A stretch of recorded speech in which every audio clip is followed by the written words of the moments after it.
चलो चाय अच्छे से पक गई, ऐसा करती हूँ चाय के साथ सादे पराठे बना लेती हूँ, या फिर एक बार सासू माँ और जेठानी जी से पूछ लेती हूँ। एक दिन पहले ही बेला शादी करके अपने ससुराल में आई थी। जैसे ही वह किचन से बाहर आती है तो वहाँ 2 बोरी में हरी मिर्च रखी थी। माँ जी देखिए, इस बार माँ ने 2 बोरी मिर्ची भिजवाई है, और मिर्च भी कितनी मोटी मोटी है। मैं तो सोच रही थी मंडी से मिर्च खरीद कर लाने की, भरवा अचार डालने के लिए। अच्छा है खर्चा बच गया। माँ जी मैं ये पूछने आई थी, आप लोग चाय के साथ पराठे खा लेंगे ना नाश्ते में? इस पर जेठानी रचना फरमाइश जताते हुए, देवरानी जी, हमारी फैमिली में इतना फीका नाश्ता कोई नहीं खाता, हम लोग तीखा जरा तेज खाते हैं। ऐसा करो तुम चाय के साथ तीखे तीखे मिर्च के पकौड़े बना लो। क्या मिर्ची के पकौड़े? पर रचना भाभी अभी तो कितना गर्मी भरा मौसम चल रहा है, मिर्च के पकौड़े खाने से पेट में जलन मच जाएगी, हल्का फुल्का खाना ही अच्छा रहेगा। बहू हम मिर्ची के पकौड़े खा भी लेंगे और पचा भी लेंगे, इसलिए तू डॉक्टरी झाड़ने से अच्छा है जाकर पकौड़े बना ले। जी माँ। बेला किचन में आ जाती है, तभी पीछे से जेठानी 4-5 किलो तीखी मिर्च लेकर आती है। ये लो देवरानी जी, इस मिर्च को काट कर कुरकुरे क्रिस्पी पकौड़े बना लेना, और इस बरनी में लाल कुटी कश्मीरी मिर्च है, इसे भी डाल लेना। हे भगवान, ये जेठानी जी कुछ ज्यादा ही तीखा खाती हैं। ये हरी मिर्च देखने में कितनी तीखी लग रही है, और ये ऊपर से और मिर्च पाउडर डालने का ऑर्डर दे रही है। मुझे क्या खुद ही खाकर बम की तरह फटेंगी। बड़बड़ाते हुए बेला मिर्ची काटना चालू करती है। अगा, ये तीखी मिर्च काटकर मेरा तो हाथ तेजाब जैसे जल रहा है। बेला फटाफट से फ्रिज से बर्फ निकालकर रोते हुए रगड़ती है। भगवान क्या जुल्म है, अब जाकर जलन कम हुई है। अरे बहू, मिर्ची के पकौड़े बन गए तो फटाफट से ले जा, भूख के मारे पेट में चूहे कबड्डी खेल रहे हैं। जी ससुर जी लाई, फटाफट से पकौड़े छान लेती हूँ। इतनी सारी मिर्च के पकौड़े बनाते हुए बेचारी बहू पसीने से नहा जाती है और चाय पकौड़ी परोसती है। लाओ बहू जल्दी करो, अरे लाओ जल्दी से, मेरे मन पसंदीदा मिर्चदार पकौड़े परोस दो।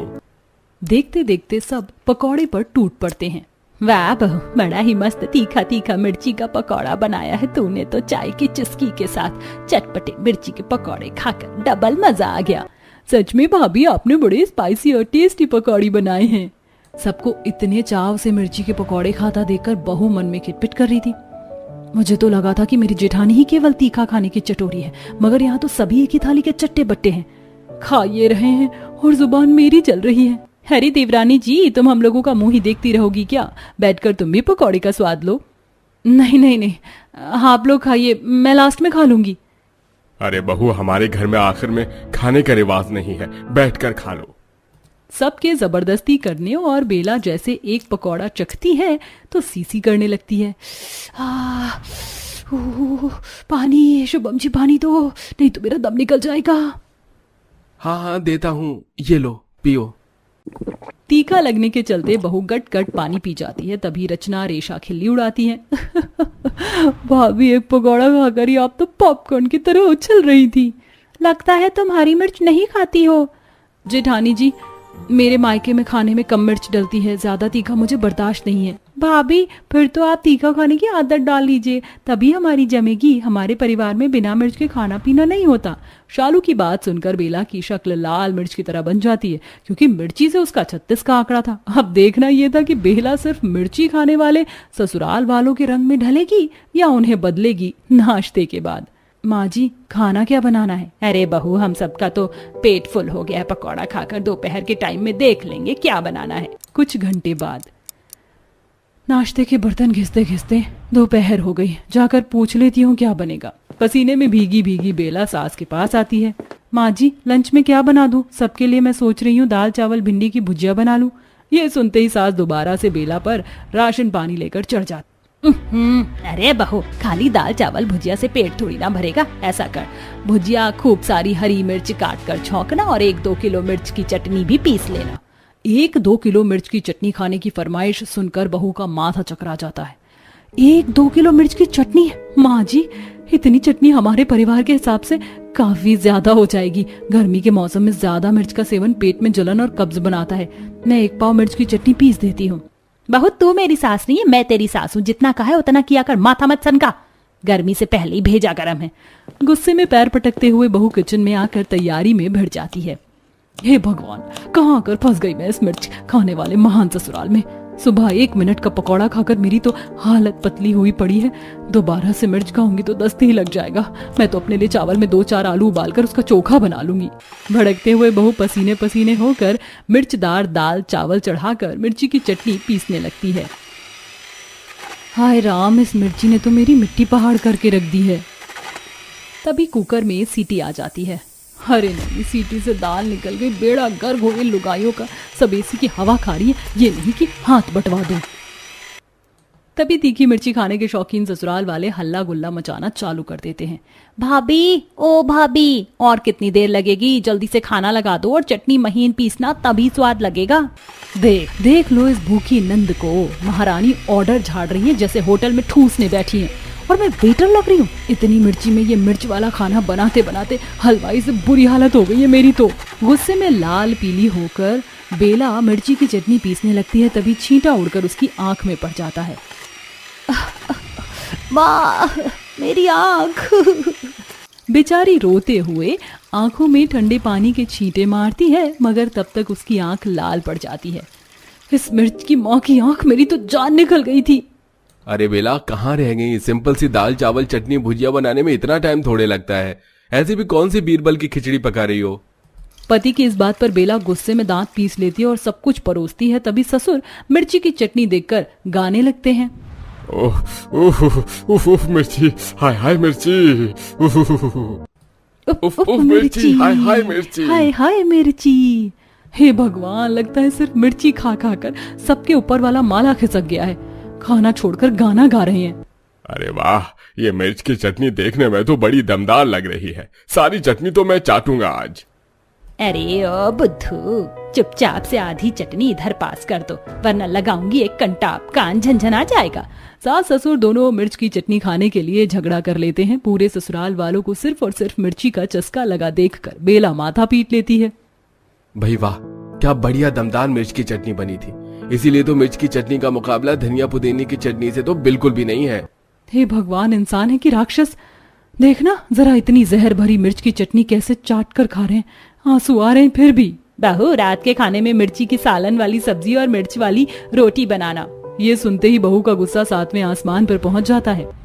भैंस की आंख, अब ये क्या भसूड़ी है? हरी मिर्च की सब्जी तक तो सही था, लेकिन ये मिर्च की रोटी कौन खाता है? कैसे नमूने ससुराल वाले मिले हैं? सबके खाने के बाद बड़ी मुश्किल से 1-2 चम्मच मिर्च वाले दाल चावल और चटनी वो खाती है। इतने में बेचारी के कान से धुआं निकल जाता है। रात को वह मिर्च की सालन वाली सब्जी बनाती है। इसी तरह सिर्फ मिर्ची खाने के शौकीन ससुराल में बेला घुन की तरह पिस रही थी। फिर एक दिन कड़ी धूप में मिर्ची का अचार डालते हुए, हे भगवान, इस मिर्ची खाने वाले ससुराल में मैं तो हरी सब्जी खाने के लिए तरस कर रह गई हूँ। कितने दिन हो गए मुझे भरपेट खाना खाए। दिन रात मिर्चदार खाने के सेवन से ससुराल वालों को दस्त लग जाते हैं, जिससे सुबह होते ही बाथरूम के बाहर लाइन लग जाती है। तभी ससुर पेट पकड़े बाथरूम में खटखटाते हुए, हाय रे, मर गया रे। ओह, अरे वाह सुमित्रा जी, ओह भगवान करे। अरे फटाफट से दरवाजा खोलो, वरना मेरा रायता यहीं फैल जाएगा। जोर की आई है। मेरा पेट खुद सटका पड़ा है, मुझे हल्का होने दो पहले अच्छे से। तभी दोनों ननद भी आ जाती हैं। आई मम्मी, मेरे पेट में बहुत तेज मरोड़ का दर्द उठ रहा है। भाभी, एक गिलास इनो दे दो। अभी बनाती हूँ। जानबूझकर बेला इनो के अंदर पिसी हुई मिर्च भरकर डाल देती है, जिसको पीकर रेशा भुट्टे की तरह उछल पड़ती है। हाय माँ, अरे भाभी, आपका दिमाग खराब हो गया क्या? इनो में मिर्च कौन मिलाता है? रेशा, तुम्हें ही तो तीखा पसंद है, तो मैंने टेस्ट के लिए मिला दिया था। मैं आप सब लोगों को बार बार मिर्ची वाला खाना खाने के लिए परहेज करने को कह रही थी। मैं तो पागल थी ना, अब भुगतना पड़ रहा है ना सेहत से। आखिर में बेला डॉक्टर को बुलाती है, जो सबको मिर्ची वाला खाना खाने से मना करते हैं और ठंडा शरबत, हरी साग सब्जी और हल्का फुल्का खाना खाने की हिदायत देकर जाते हैं। जिसके बाद से सिर्फ मिर्ची खाने वाले चटोरे ससुराल वालों को सबक मिल जाता है और अब वह कम मिर्च का खाना खाने लगते हैं। मुझे तो बस इंतजार है कि तुम कब अपने हाथ से खाना बनाकर मुझे खिलाओगी। हाँ हाँ, क्यों नहीं। बस जब तक शादी नहीं हुई है तभी तक। उसके बाद तो तुम्हें मेरी पसंद का खाना ही खाना है। कुछ दिन बाद अर्पिता और कौशल की एक दूसरे से शादी हो जाती है।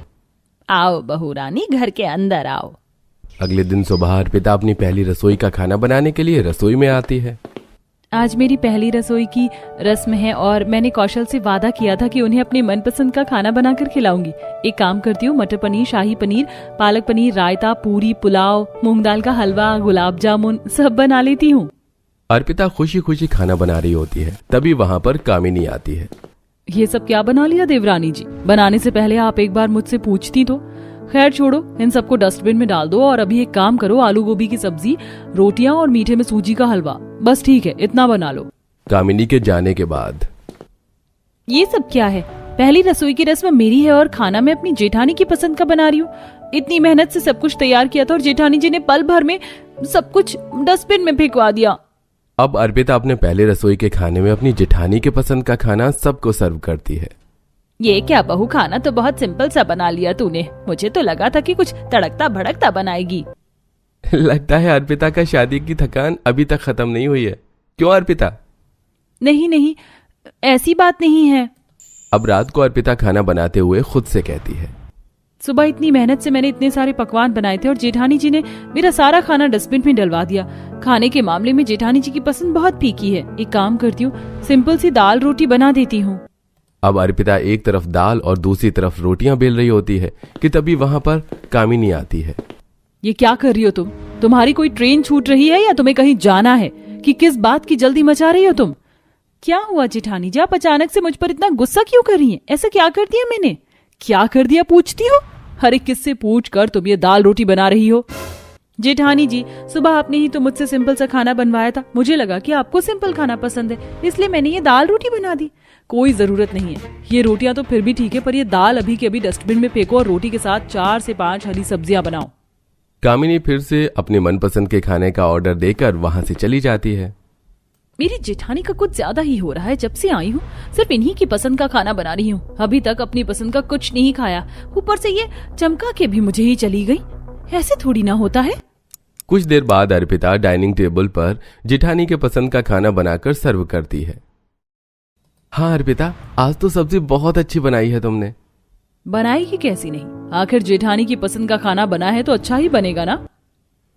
पसंद तेरी ही सही, पर बनाया तो मैंने है ना। जिस दिन बनाना छोड़ दिया ना, अपनी पसंद की नमक रोटी भी नहीं खा पाएगी बनाकर। अर्पिता अब अपनी जेठानी के पसंद का खाना बना बनाकर इरिटेट हो चुकी थी। उसका भी मन होता था कि वो अपनी पसंद से कुछ बनाए, खाए और अपने परिवार वालों को भी खिलाए, लेकिन कामिनी ऐसा होने ही नहीं दे रही थी। तभी एक रात, अर्पिता मुझे तुम्हारे हाथ के राजमा चावल खाने हैं, तुम वो बना दोगी क्या? हाँ कौशल जी, क्यों नहीं। राजमा भिगोकर अर्पिता सो जाती है। अगले दिन जब अर्पिता राजमा बनाना शुरू करती है, ये राजमा तुम किससे पूछकर बना रही हो? बिना पूछे कुछ भी बनाने की जरूरत नहीं है यहाँ, और वैसे भी इस घर में खाना सिर्फ तुम्हारी जेठानी यानी कि मेरी पसंद का ही बनता है। क्या इसका मतलब आप जानबूझकर मेरे खाने को नापसंद कर रही हो ताकि आपकी पसंद का खाना बन सके? लेकिन आज मैं भी अपनी पति के लिए ये राजमा बना कर रहूंगी। इतना टाइम नहीं है कि तुम सबकी पसंद का खाना बनाओ, इसलिए जो मैं बोल रही हूँ वही बनाओ, वही सब खाएंगे। और वैसे भी ये राजमा मुझे बिल्कुल पसंद नहीं है। अब अर्पिता भी गुस्से में तिलमिलाती हुई खाने को बना रही होती है। मेरी जेठानी जी अपने आप को समझती क्या है? अरे मेरी पसंद का खाना मुझे बनाने नहीं देती, कोई बात नहीं, पर आज तो मुझे मेरे पति की पसंद के खाने को भी बनाने से मना कर दिया। ऐसे ही कई दिन गुजरते हैं और कामिनी के पीहर से उसके माता पिता और उसकी बहन उससे मिलने उसके ससुराल पहुंचते हैं। अरे मम्मी पापा, आप लोग, गुंजन तुम भी आई हो? आओ ना, अंदर आओ। दोपहर भी हो गई, मैं फटाफट लंच लगवा देती हूँ। सभी लोग आकर सोफे पर बैठते हैं। सुषमा सबको चाय पानी देती है। बड़े दिनों बाद आए आप लोग, आप लोगों को देखकर बहुत खुशी हुई। वहीं दूसरी तरफ कामिनी अपनी देवरानी से कहती है, अर्पिता एक काम करो, आज खाने में मेरी पसंद का चिकन बिरयानी, वेज बिरयानी, रायता, छोले, दाल मखनी, मीठे में रसगुल्ला, ये सभी चीज बना लो। नीचे मेरे मायके से मेरे मम्मी पापा और मेरी सिस्टर आई हुई हैं।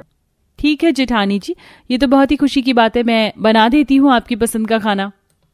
अर्पिता अपनी जेठानी के मायके वालों के लिए तरह तरह के पकवान बनाना शुरू करती है और पल भर में पकवान को डाइनिंग टेबल पर सर्व भी कर देती है। क्या बात है, खाना तो बहुत स्वादिष्ट बना है और ये सारा खाना तो मेरी बेटी के पसंद का है। क्या बात है अर्पिता, अपनी जेठानी के पसंद का खाना तो तुम बहुत अच्छा बना लेती हो। जी माँ जी शुक्रिया, और वैसे भी आप तो मेरी माँ के बराबर हैं और वो मेरी दीदी हैं, तो इतना तो कर ही सकती हूँ। अब कुछ देर बाद सुधा अपनी बेटी कामिनी से मिलकर उसका हालचाल लेकर अपने घर लौट जाती है। अर्पिता अब अपने ससुराल में उदास रहने लगी थी, क्योंकि न जाने कब से उसने अपनी पसंद का खाना ना तो बनाया था और ना ही खाया था। अर्पिता मन मार कर अपनी जेठानी की पसंद के खाने को बनाती है और सबको खिलाती थी। कुछ दिन बाद अर्पिता से मिलने अर्पिता की माँ देवकी आती है। माँ आप, मैं बता नहीं सकती, मुझे बहुत खुशी हो रही है आपको देखकर। अरे गेट पर ही खुशियां मनाओगी, अपनी माँ को घर के अंदर भी लेकर आओगी। हाँ हाँ माँ, अंदर आओ ना। देवकी आकर हॉल में बैठती है। अर्पिता अपनी माँ को चाय पानी देती है। देखते ही देखते रात हो जाती है और अर्पिता खुशी खुशी अपनी माँ के लिए अपनी पसंद का खाना बनाने के लिए रसोई में जाती है। एक काम करती हूँ, माँ के लिए ना पनीर कीमा, पनीर चाट, आलू गोभी, प्याज के पकौड़े, दाल मखनी, पूड़ियाँ, जीरा राइस बना लेती हूँ, माँ को बहुत पसंद आएगा। अर्पिता खुशी खुशी खाने की तैयारी कर रही होती है कि तभी वहां पर कामिनी आती है। बाप रे, इतना सारा खाना किससे पूछकर बनाया तुमने? तुम्हें 1000 बार बता चुकी हूँ ना कि इस घर में खाना मेरी पसंद का ही बनता है और इतना राशन पानी नहीं है जो तुम 36 पकवान बनाने में लग गई हो। चुपचाप से सिंपल दाल रोटी, आलू की भुजिया बना लो, बहुत है सबके लिए। नहीं प्लीज, आज मैं आपसे रिक्वेस्ट करती हूँ, आज आप ऐसा मत कीजिए, मुझे मेरी माँ के लिए उनकी पसंद का खाना बनाने दीजिए। मैं हमेशा आपकी पसंद का खाना बनाती हूँ बिना किसी ऑब्जेक्शन के, पर प्लीज आज नहीं। ज्यादा ना ड्रामा करने की जरूरत नहीं है, तुमसे कहा ना कि ये सारी चीज बनाने के लिए इतना राशन नहीं है। चुपचाप से दाल रोटी और आलू की भुजिया खिलाओ, अपनी माँ को बहुत है वो, और जब वो चली जाएंगी तो मेरी पसंद का खाना बनाना। अर्पिता ने अपनी जेठानी की माँ की सेवा पानी बहुत अच्छे से की थी, लेकिन उसकी माँ को देखकर उसकी जेठानी का यह व्यवहार अर्पिता के दिल को बहुत ठेस पहुंचाता है। लेकिन फिर भी वो चुपचाप दाल रोटी बनाकर अपनी माँ के लिए लेकर आती है। ये अर्पिता को क्या हो गया है? कितने सालों बाद उसकी माँ आई है और अपनी माँ के लिए इतना फीका सा खाना बनाया है अर्पिता ने। क्या बात है, अर्पिता खाना तो बहुत स्वादिष्ट बनाया है। कुछ देर बाद देवकी खाना खाकर अपनी बेटी के कमरे में जाती है। तभी देवकी अपनी बेटी की आंखों में आंसू देखकर कहती है, क्या हुआ अर्पिता, मेरी बच्ची तू रो क्यों रही है? माँ, मुझे बहुत बुरा लग रहा है, आप इतने टाइम बाद मेरे घर पर आई और मैंने आपको इतना बेकार खाना खिलाया, लेकिन मैं क्या करूं, मैं मजबूर हूँ। इस घर में सिर्फ और सिर्फ मेरी जेठानी की पसंद का ही खाना बनता है। मैं चाह कर भी अपनी पसंद का खाना यहाँ नहीं बना पाती हूँ। जब से आई हूँ सिर्फ जेठानी की पसंद का ही खाना बना रही हूँ। तो क्या हो गया? और अर्पिता बेटी, इसमें निराश होने वाली क्या बात? कामिनी तुम्हारी जेठानी है, तुमसे बड़ी है, तुम्हारी दीदी है, और ये तुम्हारा ससुराल है, तुम्हारा परिवार। अगर तुम उनकी पसंद से चीजें कर रही हो तो ये जरा भी गलत नहीं। मिल बांट के रहो बेटी। और मुझे वो दाल रोटी इतनी भी बुरी नहीं लगी जितना तू सोच कर रो रही है। दरवाजे पर खड़ी कामिनी ये सारी बातें सुन लेती है और उसे बहुत शर्मिंदगी महसूस होती है। आज उसे एहसास हो जाता है कि अर्पिता ने उसकी माँ के लिए क्या किया और उसने अर्पिता की माँ के साथ क्या किया। इसके बाद वो माफी मांगने के लिए अर्पिता के कमरे के अंदर जाती है। अर्पिता तुम चुप हो जाओ, तुम्हारी कोई गलती नहीं है, प्लीज रोना बंद करो और मुझे भी माफ कर दो। मुझे इस तरह तुम पर हुक्म नहीं जताना चाहिए था। तुम मुझसे छोटी हो, मुझे तुम्हें छोटी बहन की तरह रखना चाहिए था, लेकिन मैंने तो तुमसे सिर्फ अपनी इच्छाएं पूरी करवाई और कुछ नहीं। देखो अर्पिता, अपनी बड़ी बहन से माफी नहीं मंगवाते, माफ कर दो कामिनी को। अब देवकी के कहने पर अर्पिता अपनी जेठानी को माफ कर देती है, जिसके बाद से कामिनी कभी अपनी देवरानी पर हुक्म नहीं जताती है और मिल बांटकर उसके साथ खाना बनाना शुरू कर देती है। जिसके बाद कभी देवरानी की पसंद की जेठानी और जेठानी के पसंद की देवरानी खाना खाना शुरू कर देती।